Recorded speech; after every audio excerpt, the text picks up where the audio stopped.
We're going to move on to the next Spectrum post here, guys. Let's go over to here. I'm going to address this point arc, and then we're going to move on to the Spectrum post because we've got a counter for you. There's a couple. Assets and resources that you have available at the time of an op. Massing numbers takes time, effort, and coordination. And sometimes when a target of opportunity happens, you may only get that one opportunity to take it. I don't know how Griefernet decided to go after that after the experience. I don't know if they had the time, effort, and resources to be able to put into massing people to do a boarding action and clear through. Griefernet has done that. There's videos of them doing those sorts of ops. You know, they've done ship boardings before, like, and gone no Russian and just cleared everybody out and attacked those sorts of events. I've seen them do it. They've shown it to the world. There may have been a reason why they decided to do the torp. It would have been legendary. It would have been amazing for them to do it, but they made a decision on how they're going to do the attack. Torpedoes move so slow that there's no reason why those guys could have not have stopped it. But there's another thing as well, and another reason why they could have decided to just go down that route. The torpedo had the impact that they were looking for. They just felt like the torpedo was enough. Maybe it was a test. That's alright, you can say it's low-hanging fruit. Like, I know how I would have approached the attack. I'm not saying that they didn't think of doing that. I don't know if they thought of doing that. They have their reasons for doing it the way that they did. Like, I look at the security. I just look at the other side because it's a torpedo. It's so slow. That's okay. Like I'm not a big fan of just showing up and torping something as well. I'd rather disable, board, seize, have a firefight, do all that fun stuff. But they don't have to, Ark. Like, here's the thing, you're trying to dictate to how other people should play the game. People tell us this all the time, mate. You should be talking to the target. You're not proper pirates, you're griefers. You're fucking murder hobos. You're trying to tell us how to play the game. Now, when we tell people, hey, you should use turret gunners and escorts, we're not telling them how to play the game. We're giving them advice on something that's effective at stopping us. They don't have to. It's like, hey, you know, like, oh, you want to stop us from attacking you? Turret gunners and escorts help out a lot. You should be taking security measures. That's on you, but if you choose not to, that's on you. I 100% agree, Ark, but there's something that Griefernet's been able to do that a lot of other groups haven't. Let's build a reputation. It's worked for them. Don't get me wrong, like, there's ops that they've done that I think are impressive, and there's ops that they've done where I'm just like, that's pretty lame. But that's just how they decided to approach the, you know, the gameplay.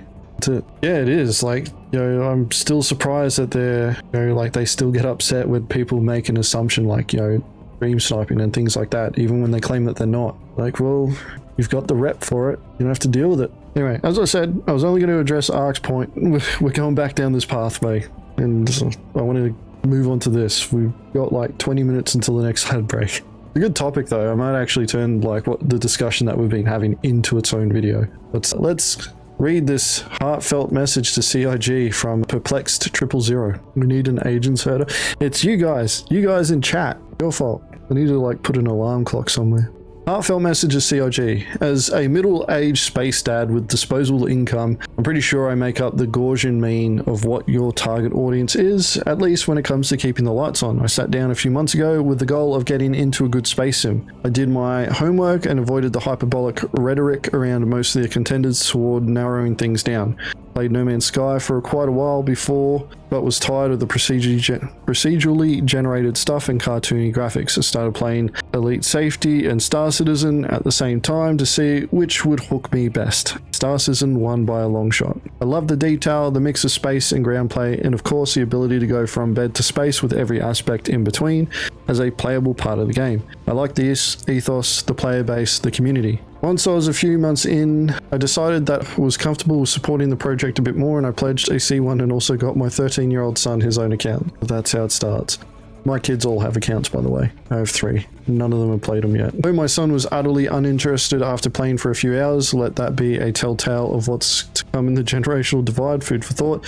But I kept chugging, happily exploring every facet of the game and helping new players and enjoying the grind. As a Generation 1 video gamer, I've never only played one game at a time until Star Citizen. Got myself a shiny new monitor and a set of VKB gladiators, and I was blissfully occupied. I feel I had a good mindset and one that was patient, forgiving and understanding of the project and the hard work put into it. There are, as I see, two general types of Star Citizen players: a hard and fast adrenaline craving dogfighters who relish their stuff, spend a lot of time with orgs and friends, and love the loot and thrill of all things piracy. Okay. Then you have the relaxed solo players who generally don't do much of the dog fighting but like to take it slow, enjoy just flying around in space, taking lots of screenshots and grinding on mining or salvage just because it's relaxing. That's me. Good for you. I started before master modes and got to experience both the thrill of the flight model before and the sludge of it after. That said, and as a relaxed player, I was willing to deal with it.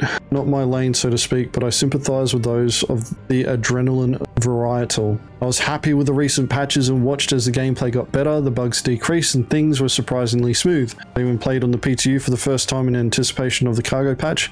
A welcome addition to us relaxed players who tend not to care about time sinks so much. I spent a week or so in my Vulture and Prospector on the grind to make 12 mil, or 12 meters, I'm pretty sure he meant 12 million, to buy an MSR in-game, because I decided that was going to be my new ship for the cargo patch. All the stuff I liked. Played in the PTU and was astounded at how in just a few weeks I went from a buggy mess to one of the smoothest running patches yet for Star Citizen just before launch to live. Decided that if this went well, I would take the next step and pledge the MSR. Yeah, Devasaur, I agree. That's a pretty extreme divide. Then came live. Holy shit. Look, maybe I don't understand how coding works and how deploying a patch live can unravel just about every base code function, but seriously? All the same bugs again, plus all the new ones. The Cargo Empire patch that had no functioning cargo missions. Trapped at August Dunlow for 2 days over a holiday weekend, no less. Unable to reach my hangar or call ships. Ferried to Seraphim just to find that my beloved MSR had been stolen in the patch update and my Pisces was not able to be claimed or delivered. And then came the skybox. Holy shit. The sky is falling. The sky is falling. Look, I'm running out of wind here and I won't labor over this, but the skybox change put me over the edge. The skybox put you over the edge. Holy shit.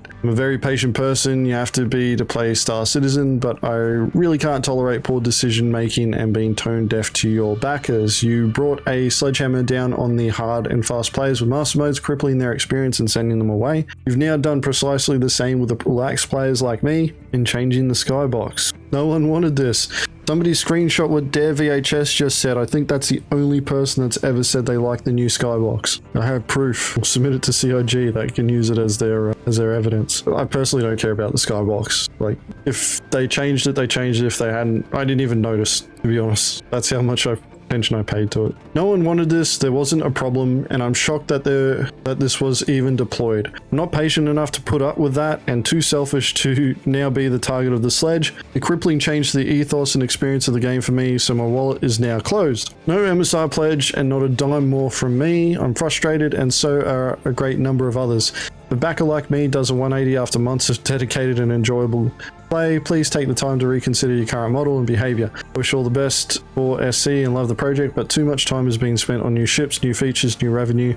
Worry that the plan is to keep the alpha indefinitely because a release means less revenue. After all, and to extend an analogy from my field, there's much more money to be made in treating disease than curing it. One last thought, as an avid astronomer and accomplished astrophotographer, I'll share one small nugget and an image. One of the first lessons we learn in processing long exposure deep space images is there's no green in space. Okay, exceedingly little. 98% hydrogen out there, and that's red when it's hot. With all the naked eye squinting you can muster, you're not going to see any galaxies either. The only thing visible would be the core of the Andromeda galaxy, the farthest thing the human eye can see at 2.5 million light years distance. Go for accuracy or not, that's a subjective choice, but you picked the wrong color to block out the space in your base game. I'm truly perplexed. I don't know about you guys, but I learned something there. Fine posts, I haven't said much. Wait, Carlton, you didn't know that the skybox had changed? Yeah, I didn't notice it until people started saying stuff and I'm like, did they? And then I went and looked at my screenshots and I'm like, oh yeah, they did. Oh, yeah. Like I must be the weirdo that just thinks, or you, me, Cal. We're the weirdos that just don't notice that. Fun fact about that image, NASA has said they color their images because it would be black and white, boring, and less detailed or interesting. Yeah, exactly. Like some of the images that they take through, what was it, the infrared and X-ray spectrums. I think they're also doing microwave as well. But there's no like visible color in those spectrums. So the way that we process it is it's black and white, and then we add color later. And part of the reason why, like, when they try to process the images and they add the color, they try to do their best to replicate the elements that are present in the image. And they do that by knowing, or by understanding the light refraction in the different light spectrum waves. Do I use the right terms? Probably not. I know what I said. Hopefully you guys understood it too. Well, I spent a lot of time in the hangar trying to get out of it. So me noticing the skybox is like one of those things where it's like, I spent more time in my hangars, inside buildings, inside ships to notice the skybox. You say it with confidence and people believe it. Yep, there we go. I'll yell it too. Yelling builds confidence. Like they started playing just before we got master mode, so 322. This guy hasn't been playing that long. They're already closing their wallet. Nearly got 500 upvotes, 478. What's the top comment? I'm sorry in advance for all the people that are coming to tell you that you don't understand game dev and or physics/space. Fucking hell. Oh man. I don't think old mate did as much research as he thought, to be honest. That's what I read from this. It's like, oh yeah, I researched Star Citizen and compared it against Elite Dangerous. It's like, pretty sure you didn't, because if you did, this, like what we got for 324 is par for the course. Like if you're getting broken by 324, like that's pretty stock standard for a lot of patches that we get. Not good. I'm not saying it's a good thing, but 324 is, in comparison to other patches, not so bad. Like I always point back to 318 and that shit fight. But mate, you're lucky you weren't there for that, because if you were around for 318, you would have bloody been demanding a refund. Star Citizen refunds on Reddit would have got a new fucking bloody subscriber. Like, old Perplexed would have been there, buddy. This game's a scam. Sold my bloody VKBs. Not gonna lie, I uninstalled last week out of rage. Dude, that's fine. Like, you're back downloading again. Yeah, it's a bit like that at times. I haven't uninstalled the game since I started playing it back in the Arena Commander module. Always updated, never deleted the game files. That said, like if you are having issues with the game and you're raging over it, I always say take a break, give yourself a break from it. Don't punish yourself, it's just a game. You hit an invisible asteroid, they're back. Oh, fuck. Remember the call bug? You guys remember the call bug?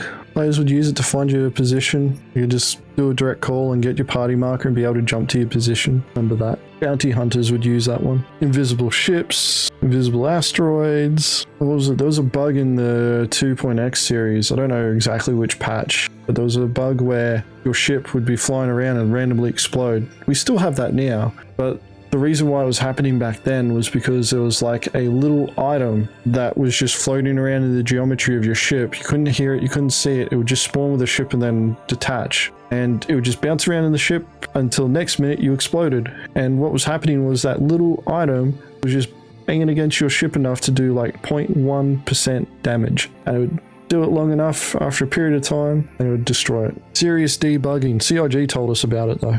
Oh, they're playing the very long game, very long con. They're just gathering their strength. For this guy, I just say, mate, take a break. You thought you were ready for it. It's okay. This patch isn't that bad in comparison to previous ones. Yes, game development problems. It's just the way that it is. Still being built. Like, you know, give it a go in a couple of months' time. You want to close your wallet? Go ahead, close your wallet. Invisible hangar doors. We're still getting that in the last patch. At Grim Hex it still happens. Wait, the double elevators at Grim Hex. How long did we have that one? Do you guys remember that? Call an elevator and just watch it go. Oh, it's back. You thought you closed your wallet until Pyro, then they put out that damn mech. Apparently I have to allow this. Blows me. Alright. Blows me away that a visual change is what this guy determines game breaking. Yeah, well, honestly I think this post has just been constructed. Like, when I read through this, they've targeted both sides of the, you know, extremity, so anybody that falls in between is going to be sympathetic to what old mate's saying. There's a lot of people that are upset about the skybox change. Everybody's experienced bugs, but this is like par for the course. It's like this guy has only done one patch and this one performed worse than the previous one, and he's like, fucking unplayable. Well, actually, no. He's gone, that's bullshit. And then the skybox, he finally gets to leave his hangar and looks outside and is like, oh shit, what the fuck is this? Green? Fucking not on my watch. Fuck you, CIG. I'm exaggerating a bit. Well, that's the thing, Devasaur. This guy, he hasn't had the same experience that a lot of us longer term backers have. You know, it's like that Westworld meme. First time, hey? Yeah, first time? That's what it is. So, like, and the reason why it's got a lot more upvotes, and I've always maintained this stance, when CIG, you can always tell when a patch is shit, right? A patch launch is shit. Spectrum bloody lights on fire a lot more than what it normally does, and you see these sorts of upvote numbers. There are hundreds, like nearly 500. That's pretty rare. You don't see that during normal patch cycles where the patch is fairly stable and not many bugs. Well, a lot of people just put the game down, like their dev, like people just stopped playing, they gave up. There must be like a group that just hates master modes. Invictus. There must be like a master modes hate group, considering they were all using the same profile picture there. Fucking love it. Honestly, I thought there was going to be a lot more to that, considering it was a heartfelt message. And hey, I guess it was their heartfelt message. All I've got to say though is like, dude, you take a break. If this is breaking you, just take a break from the game, because this is nothing. This is literally nothing in comparison to shit that we've dealt with before. Did you put that through that entire Spectrum post through chat GPT there, Dev? Simplify this into 2 sentences of no more than 7 words. That might actually work. Yeah, it might. I'm kind of curious to see if it actually returned that. I don't mean to shit on the guy, but yeah, it's like, dude, this is nothing in comparison to what we've dealt with. If you see an issue with it, that's fine. If you want to say that the skybox is, you don't like the skybox, I'm pretty sure you could have said it a lot more succinctly. Having to deal with the bugs as well, problems with your hangers and things like that. Wait until we get 4.0. Holy shit. 4.0 is only going to go in one or two directions. It's either going to be really bad, like 318, or it's going to be eerily smooth, like we've never experienced before, and we're all just going to be going in there really apprehensively, set unrealistic expectations, and then we'll get like the 4.0x patch and it just goes to shit again. They 100% lack experience with dealing with Citizen. Like with the amount of upvotes that post has also had, I look at that and I'm just like, mate, you just need to learn to deal with that, eh? Gotta learn to roll with it. Dev, I just ran the post through ChatGPT to condense it into 10 words or less. It gave me middle-aged backer quit Star Citizen over frustrating bugs and skybox change. Mate, you weren't far off, eh? That's pretty good. That's pretty good. I have to call you Dev GPT. Actually, that might be more of an insult.